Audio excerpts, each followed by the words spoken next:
Senhoras e senhores, respeitável público pagão, a partir de sempre, toda cura pertence a nós. Toda resposta e dúvida. Todo sujeito é livre para conjugar o verbo que quiser. Todo verbo é livre para ser direto e indireto. Nenhum predicado será prejudicado, nem tampouco a vírgula, nem a crase, nem a frase e ponto final. Afinal, a má gramática da vida nos põe entre pausas, entre vírgulas. E estar entre vírgulas pode ser aposto. E eu aposto o oposto que vou cativar a todos, sendo apenas um sujeito simples. Um sujeito e sua oração, sua prece, sua verdade, sua fé.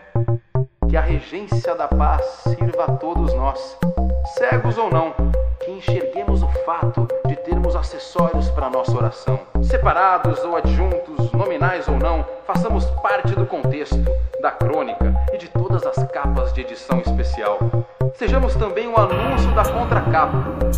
Mas ser a capa e ser a contracapa é a beleza da contradição. É negar a si mesmo. E negar a si mesmo pode ser também encontrar-se com Deus, com teu Deus. Senhoras e senhores, que nesse encontro que acontece agora, cada um possa se encontrar no outro. Até porque tem horas que a gente se pergunta, por que é que não se junta tudo numa coisa só? Só.